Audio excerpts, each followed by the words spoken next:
our conversation for today. The background with student loan is that it's unlike what we have in Africa, where you pay your way into your studies. Here, the beauty is the support in the form of student loan. But yeah, you have to pay back as always. But that support is there. You can't say you cannot afford to pay your way to study and study what you want to study. So we are going to introduce two wonderful people who are all professionals. So I'm going to start with Ali. Ali is a successful businessman in Edmonton. He owns Liberty Tax, a number of them, and he also does lots of different businesses. He's involved in the community and would like to get his perspective. So I will invite Ali to the prestigious couch to join the conversation. Thank you, Franklin. Thank you so much. Thank you. So stay tuned next to the radio. Good. You can stay here, Franklin. That's fine. You think we have enough room for everybody? No, it's okay. That's good. I'll just sit and thank you. While the next will be Osas. Osas, of course, is the star of African beauty through the natural hair. She does the natural hair show in Edmonton, the first and only, and the one bringing all the African raw natural beauty to life. The next one is coming up, I think, in April. Osas will say what about that. And of course, Osas too has graduated here from Akiwan University. She certainly has a story to share, and we invite Osas to the couch.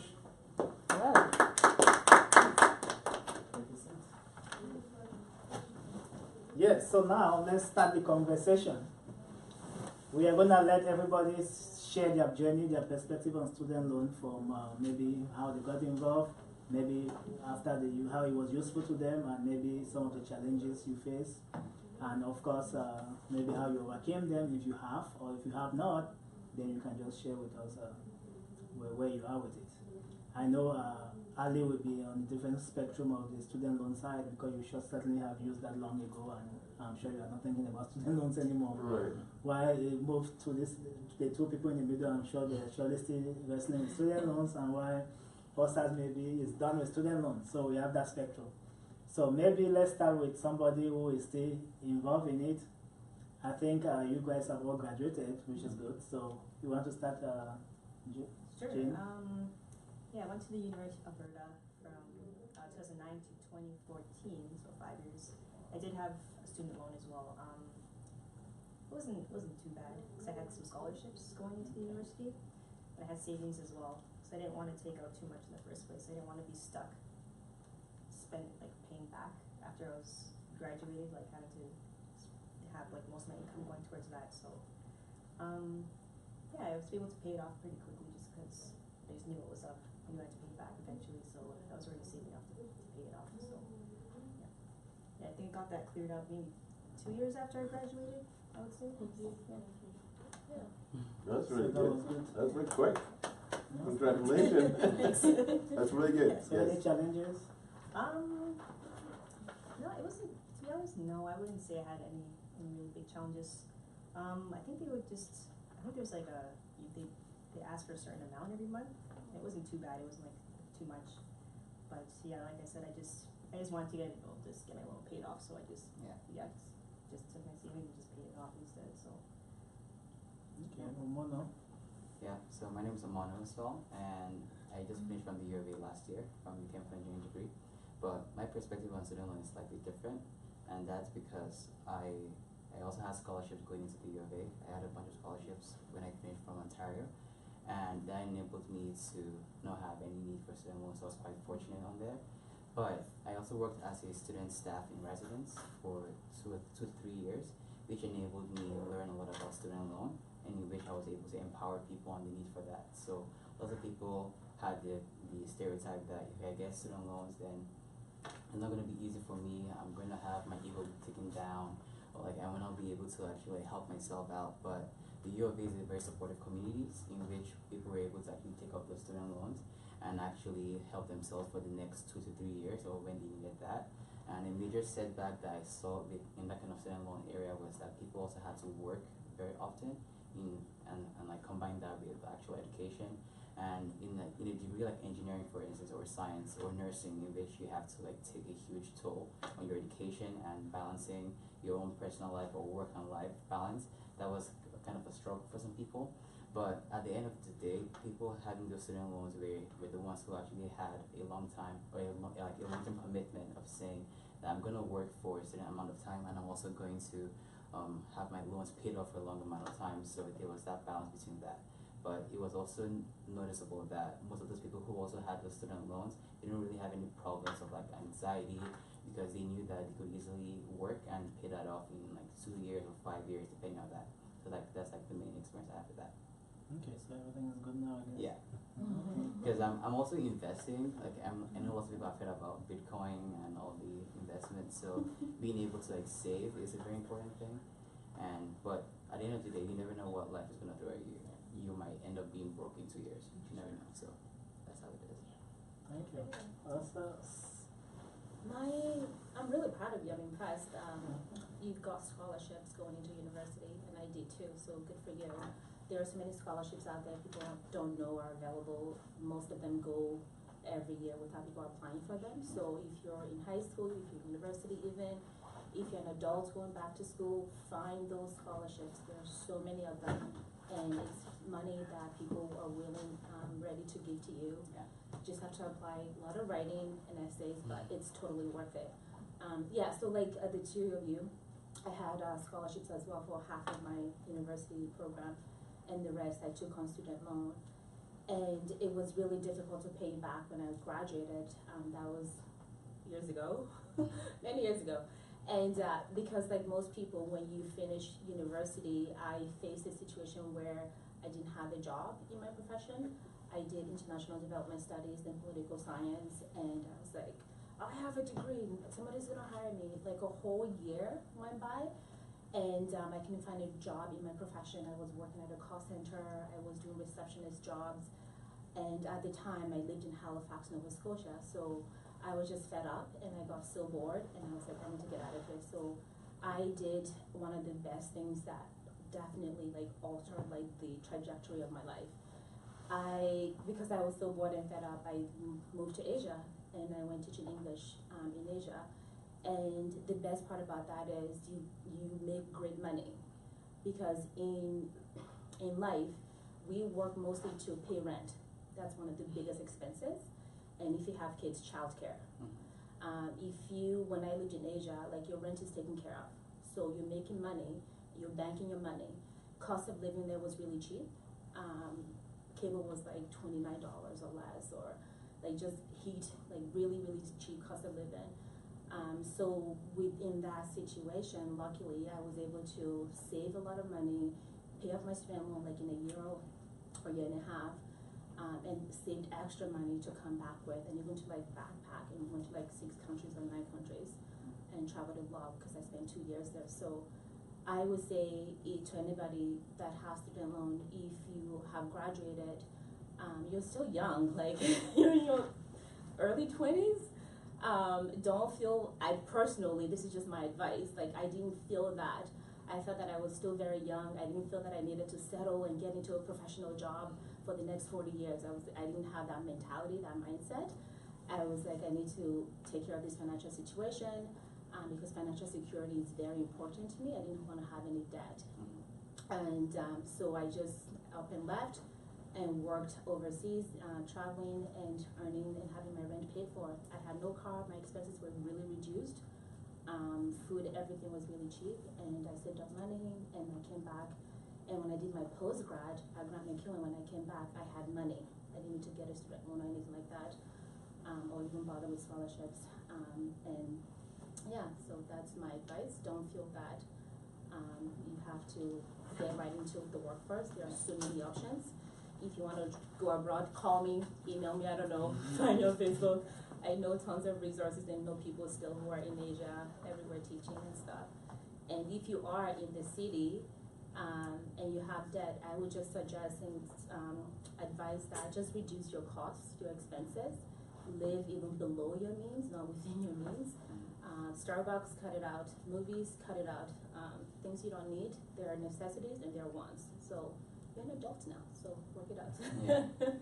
That's like an expert speaking. So Yes. good advice.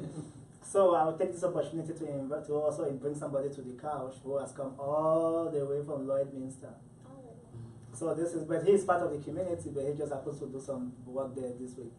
So he's Kimo Mansare. He's the president of the Sierra Leone community. He is a very talented person in the aspect of connecting the community, building community, helping to move African community forward, and I want to join him in the conversation. So Kimo, join the most prestigious crowd. That's a wonderful. Thank you, Franklin, for that wonderful introduction. Thank you, panelists.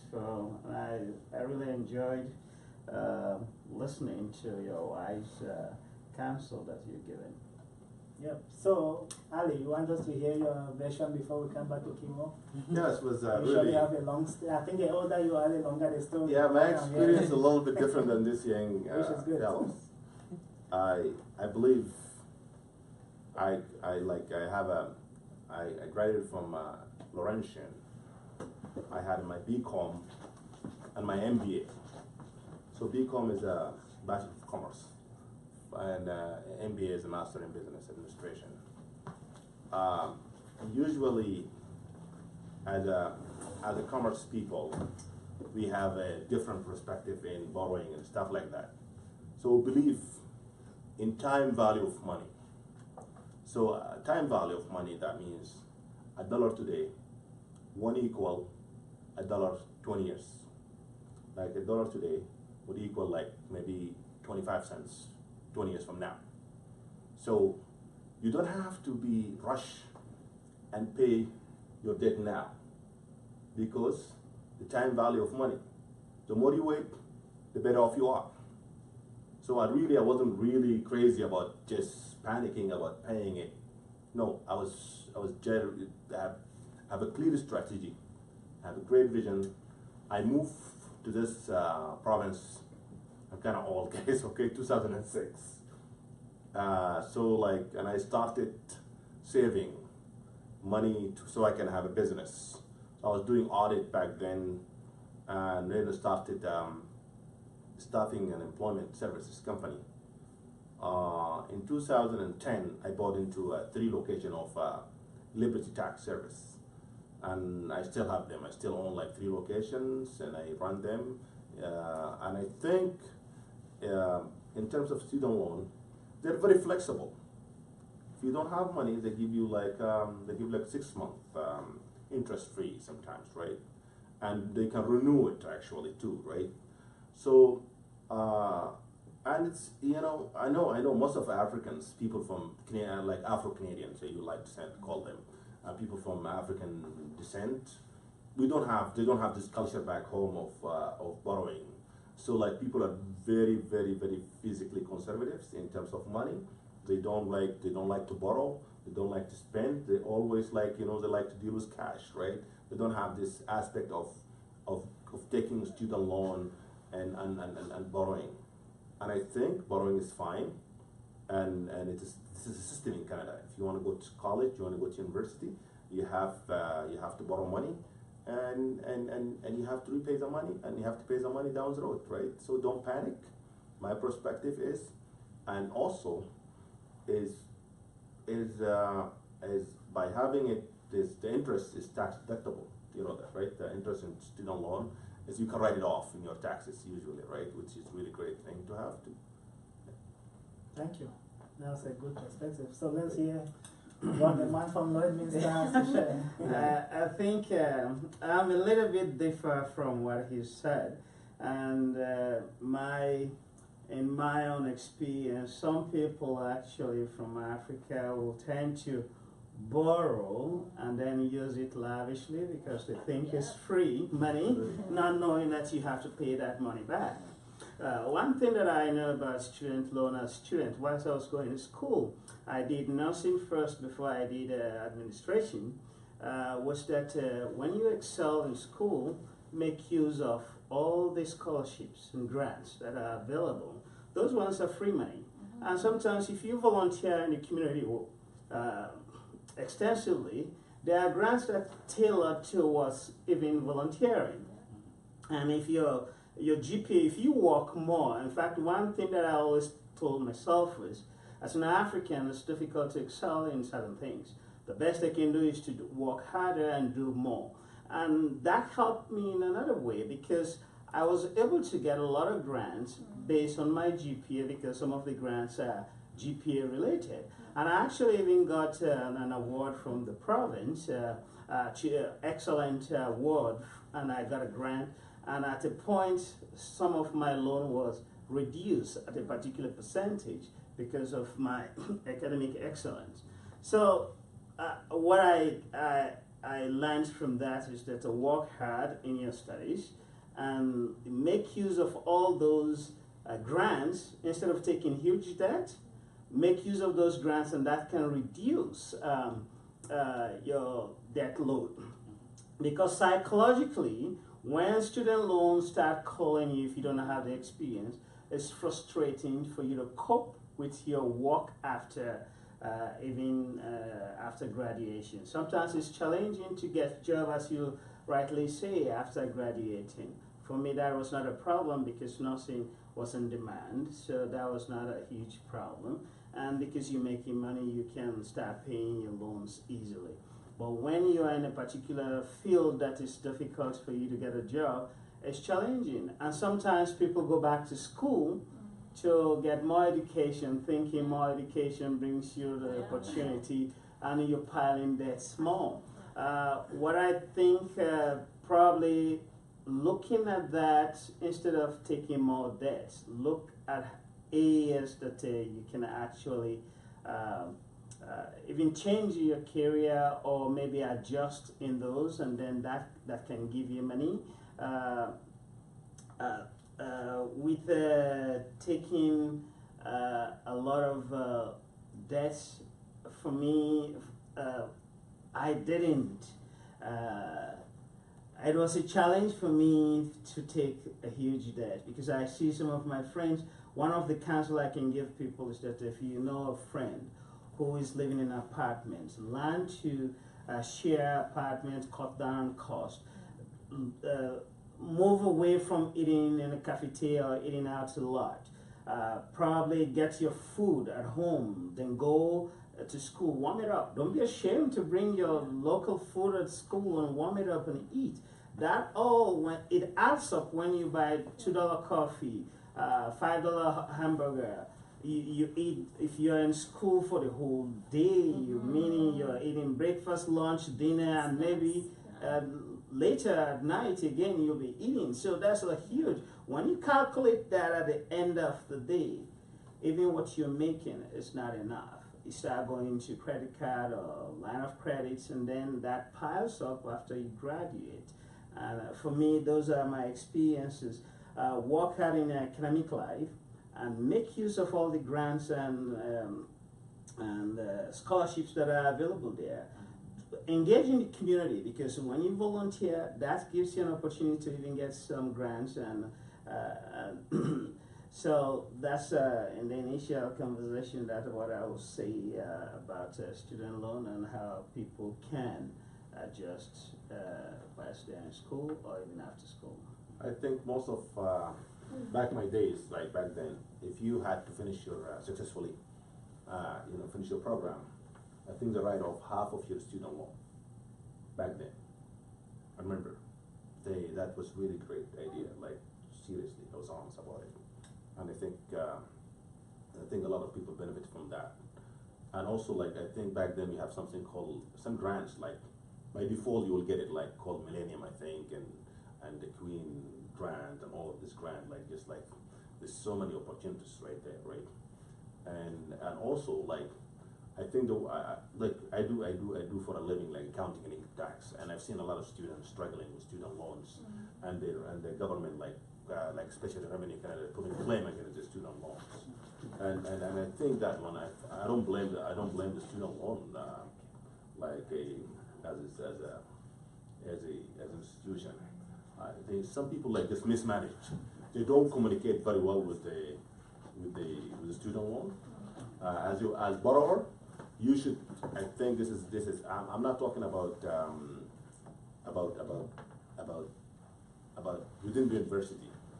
Within the school, if you're a student within the school taking a student loan, that's a different perspective. Like after you finish the school successfully and then you keep working and stuff like that, that became a student loan, because the student loan won't kick in after, it will kick in 6 months after graduation, I believe, right?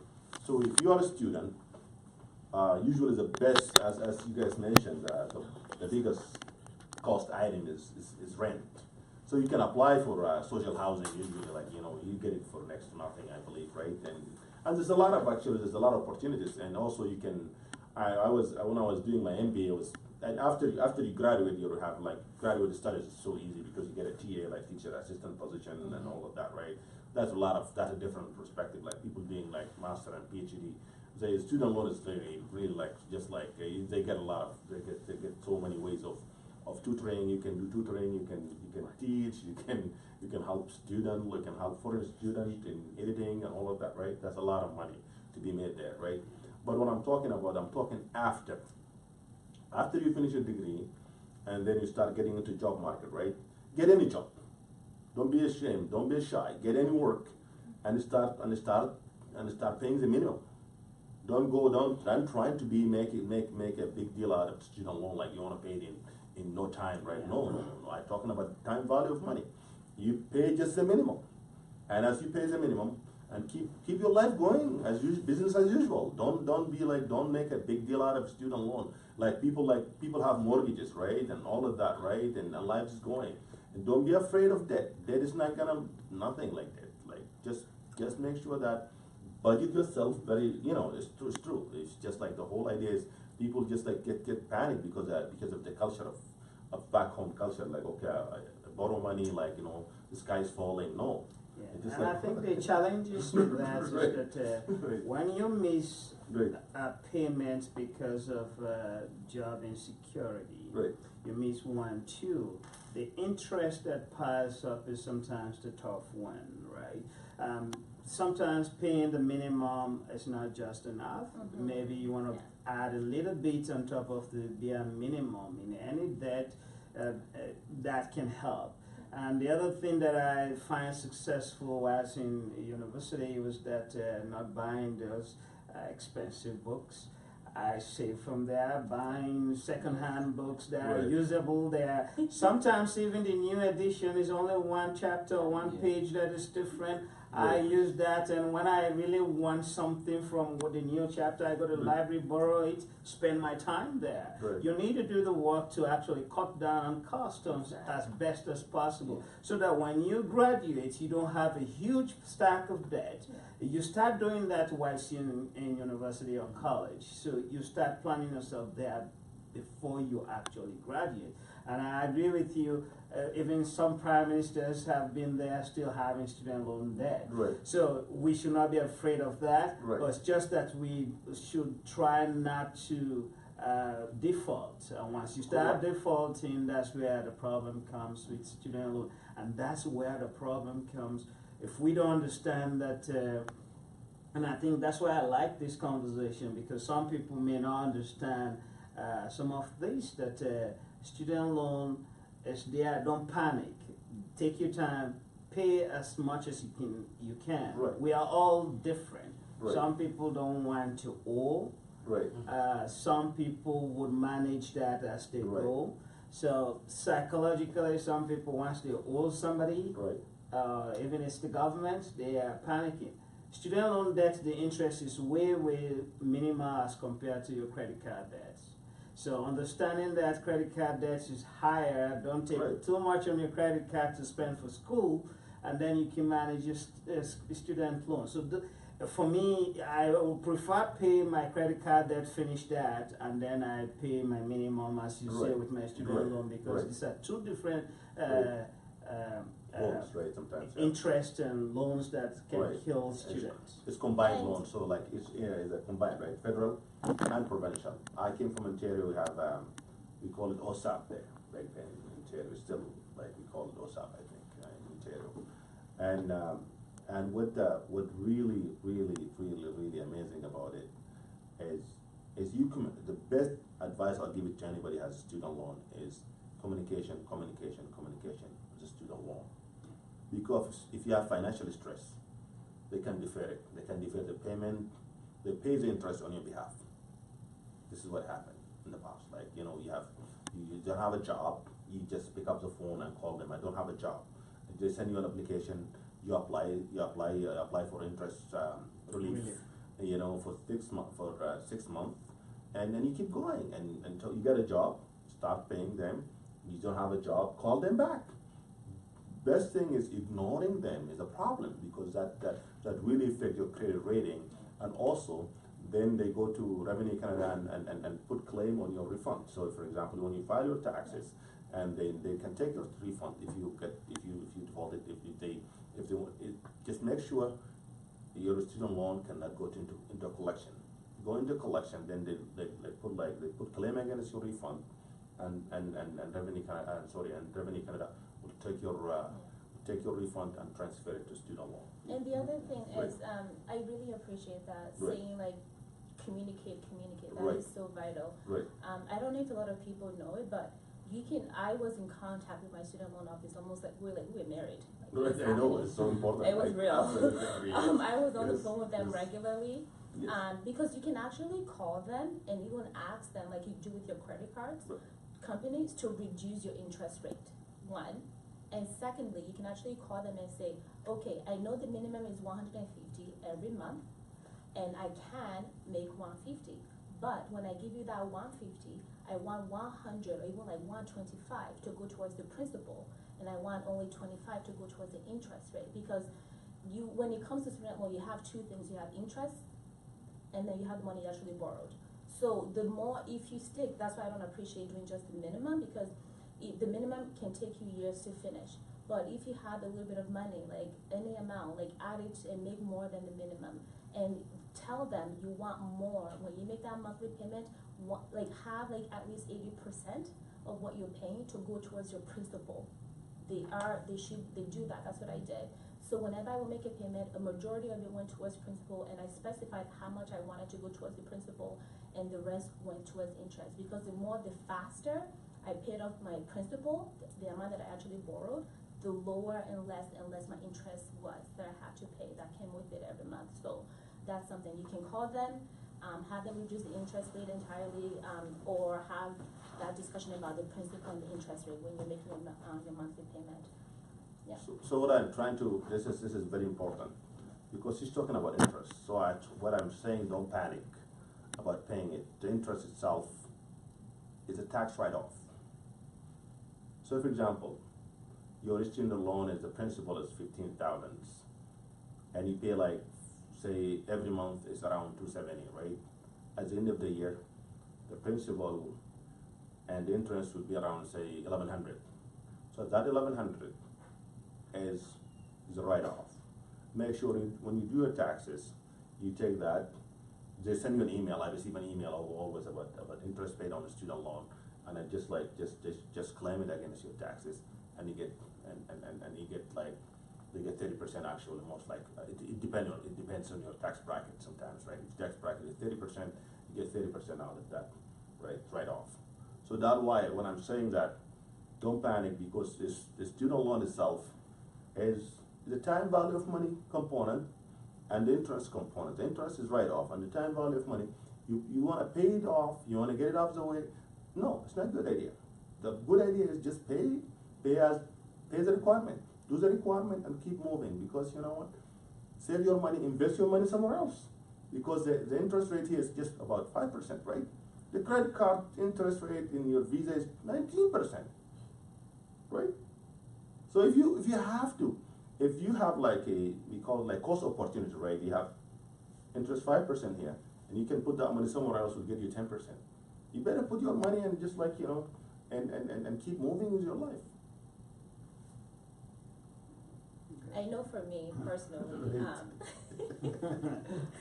no, but just my mindset is so different. Like for me, if I have debt, right, and I have savings, if I have like $30,000 in debt and like $5,000 in savings, I really don't have any savings, right? I have like $25,000 in debt instead. So for me, the way my brain works is that if I owe money and I'm trying to save money, I'm not saving, because I still have this excess baggage. And I don't think, maybe it's a generational thing, or my circle of people. Right. I think we're actually too comfortable having debt. I think it's such a culture, like the Western culture or whatever. Like people are, it's like it's the norm. It's okay to borrow. It's okay to be in debt. It's okay to have loans. It's okay to have a car payment, and that's how I feel that's how people get overwhelmed, and they lose focus because they're living outside of their means. If you have a job, you make $30,000 a year or 50. Should you buy a brand new car? Is that wise? No, but keeping up with the Joneses, get to some people sometimes. I think we are too comfortable borrowing. I think we're too comfortable borrowing money for everything. Like people borrow money to furnish their apartments. And it's like, well, do you really need an apartment that is fully furnished? Can you have roommates? Can you get government housing? People borrow money to buy a plane ticket on the vacation, like things like that. So I don't think we're panicky to pay off debt. I think people sit on their debt more than anything. Instead of being smart about money, it's not about working hard. It's just working smarter.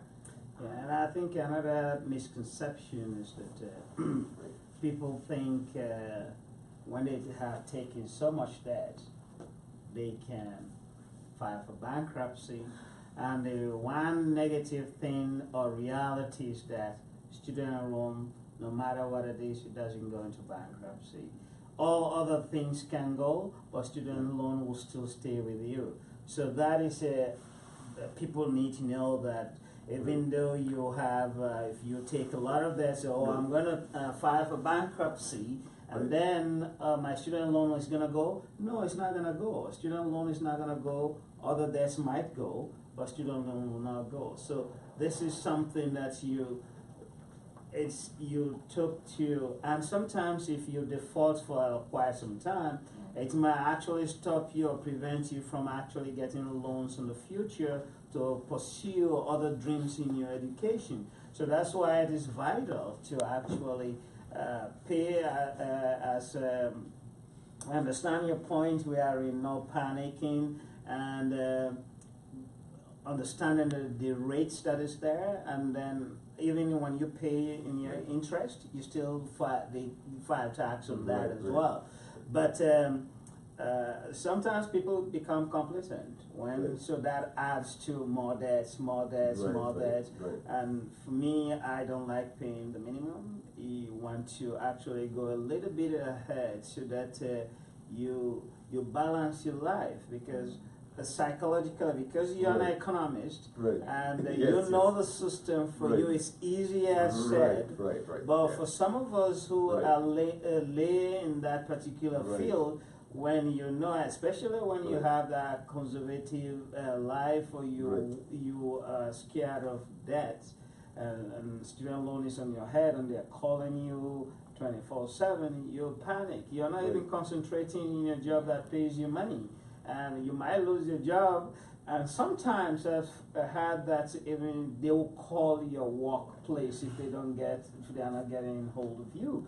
So to avoid all that, and as you rightly said, these people can listen to you, they can listen to your problems, and they can hold your debts, they can defy it, they can write off some of the interest reliefs. So there are so many opportunities in when you communicate with a student loan, be it Alberta, be it the provincial or federal.